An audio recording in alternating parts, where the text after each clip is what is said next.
धुले का bus station इन दिनों अपनी जर्जर हालत से ज्यादा नेताओं के श्रेय की जंग के लिए चर्चा में है।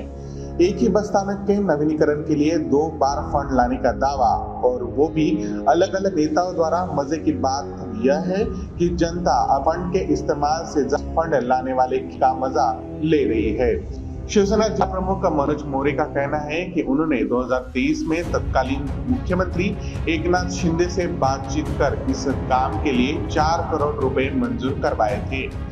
उनके मुताबिक इस फंड से बस स्थानक का नवीनीकरण, कंक्रीटीकरण और शानदार सुविधाओं वाला स्टेशन बनना था। दूसरी तरफ भाजपा विधायक अनूप अग्रवाल का दावा और भी बड़ा है। उन्होंने 2 दिन पहले निरीक्षण करते हुए बताया कि उन्होंने बस स्थानक के काम के लिए 30 करोड़ रुपए का फंड मंजूर करवाया है। इसमें इलेक्ट्रिक बस, कंक्रीटीकरण और कई अत्याधुनिक कार्य शामिल है। अब सवाल यह उठता है कि जनता को किसका धन्यवाद करना चाहिए, शिवसेना के 4 करोड़ के विजन का या भाजपा के 30 करोड़ के मिशन का। बस स्टेशन पर श्रेय की इस बस रेस ने शहर के लोगों को मनोरंजन का नया साधन दे दिया है। नेता लोग फंड लाने की होड़ में लगे हैं, लेकिन काम कब शुरू होगा यह कोई नहीं बता रहा। एक स्थानिक व्यक्ति ने व्यंग करते हुए कहा, धुले के नागरिकों की सिर्फ एक मांग है, काम शुरू हो और पूरा हो, चाहे श्रेय कोई भी ले। लेकिन लगता है कि बस स्थानक नवीनीकरण की यह गाथा जल्द ही श्रेय की लड़ाई के बड़े अखाड़े में बदल जाएगी।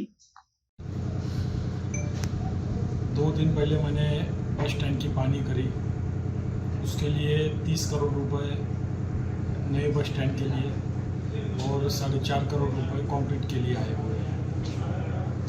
वो यूपी सरकार के वक्त आए हुए हैं और यूपी सरकार के वक्त ये सब आके वहाँ रुके हुए थे, पर इसका फॉलोअप किसने लिया नहीं।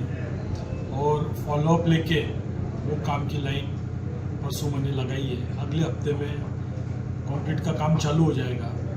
उसका जो डिज़ाइन मंजूरी है वो कई दिनों से प्रलंबित पड़ा हुआ था, तो उनसे भी बात करके एक 10 दिन के अंदर उसकी डिज़ाइन भी आ जाएगी और नए बस स्टैंड का काम चालू हो जाएगा। ट्रिक बस का ये आदरणीय गडकरी साहब की जो देन है पूरे हिंदुस्तान को, उसके माध्यम से 236 या ऐसा कुछ तो भी आंकड़ा था, वो इलेक्ट्रिक बस मंजूर हो चुकी है और नंदुरबार और धुलिया के लिए ऐसी वो इलेक्ट्रिक बस मंजूर है।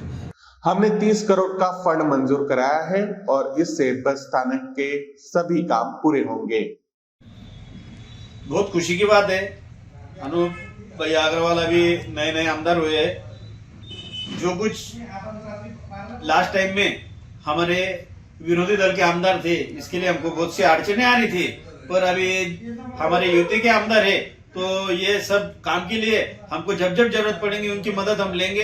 उन्होंने भी अगर ये दौरा किया होगा बस स्टैंड का और देखा होगा तो भी कोई हमको अड़चन नहीं है। हम साथ में एक दूसरे के साथ में मिलकर काम करेंगे, ऐसा कुछ नहीं है। हम दोनों एक दूसरे के साथ में मिलकर ये विषय पे बात कर लेंगे। उनके पास कुछ पेपर होंगे तो वो देख लेंगे, और अभी आमदार हुए तो उन्होंने भी कुछ पाठ पूरा किया होगा तो अच्छी बात है। पर यह पाठ पूरा हमारा 2023 से चल रहा था। 2023 से सीएम साहब ने, एकनाथ शिंदे साहब जब सीएम थे, उन्होंने जो कुछ भी मंजूरी के आदेश किए हैं वो आदेश की कॉपी भी हम आपको दे सकते हैं। हमने पहले ही फंड लाकर दिखाया है। हमारा लक्ष्य बेहतर सुविधा देना है। अब देखना यह है कि बस स्टेशन पहले तैयार होता है या नेताओं की बयानबाजी का कोई नया अध्याय शुरू होता है। रिपोर्टर पवन मराठे, धुले से।